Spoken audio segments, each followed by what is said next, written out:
Hello, my friend. I've been an artist for 30 years, and things were very different when I started. It was 1991, and there was no internet, at least not the way we know it now. I didn't have a computer or a cell phone. Smartphones were still 20 years away. There was no print on demand or email.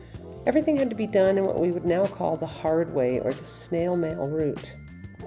In this video, I will tell you 10 things I wish I knew when I was starting my art business. Regardless of how we did things then, these 10 things are still relevant today.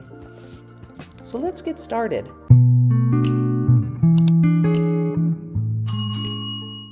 Number 1, and one of the most important of them all, is to constantly work at improving your art. I've heard it said that you need to spend 10,000 hours at something to become an expert. In art, this is definitely true, but you also need to spend that time in a productive way. You need to explore and play with different materials, copy different styles, and find what you enjoy creating. This is the best way to find your unique style as an artist.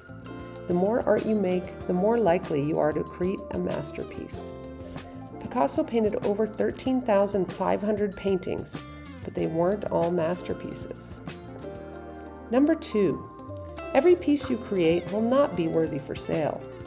I wish I had realized this when I began, because I have many pieces out there that make me cringe.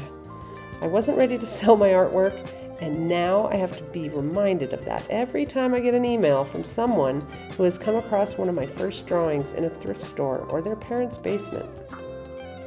Number 3, find a mentor. If you go to art school, you can find a mentor and a teacher, but art professors don't always know much about the art business. If you are self-taught like I am, you may have to search a bit harder.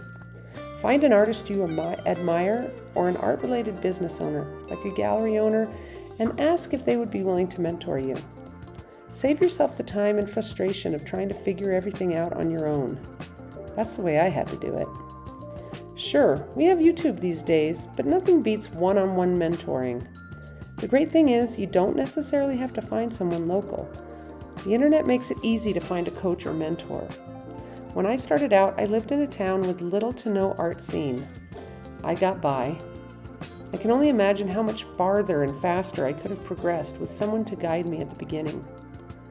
Number 4, join an art association or group that meets regularly. Many will have group shows or even a co-op gallery you can join. While the internet is a great place to network, in-person groups are extremely beneficial as well. Being an artist is a solitary life, and it's helpful to have a local group to get some social interaction with. It makes it much easier to find a mentor in your local area when you're in a group like this. Number 5, go to gallery openings and make friends with other artists, as well as the gallery staff and owner. When you know the gallery owners in your town, it makes them less intimidating when it comes time to find a place to show your work. Number 6, collect rejections. I know this sounds counterproductive, but the more rejections you get, the more acceptance you will get. It's just a matter of the odds. When I started submitting my work for shows, etc., I made a goal to collect 100 rejections. The odds are 1 acceptance for every 10 rejections. I never made it to 100 because I ended up getting more than 1 acceptance for every 10. The other reason to do this is that at some point, the rejections won't mean anything anymore. They won't bother you. Just never stop submitting your art. Each jury is going to have different people with different tastes. You never know when or where you will find your supporters. Number 7, work in series or collections to help perfect your own style. What this means is taking an idea and painting that idea over and over until you get it just the way you want. It will also help you get into galleries because they like to see consistent work from artists. Number 8, art is a business. If you believe all you have to do is make art until you're discovered, you have a ways to go. As a full-time artist, I am a business owner and entrepreneur. There is so much work that goes on behind the scenes for any artist. At least 50% of your time, some weeks it's closer to 100%, will be spent on marketing, record keeping, and selling. You will need, and I mean this is very important, to keep a database of all the work you create and every piece you sell. I really wish I had done this. I have little to no idea what I sold in the years before digital cameras and computers because I didn't realize how important it was. Number 9, you will need to learn how to photograph your work. And you need to photograph your work before you varnish or frame it. You don't want to glare, especially if you plan to make prints from your work. You will also need to build a website, and you will want to have professional-looking photographs.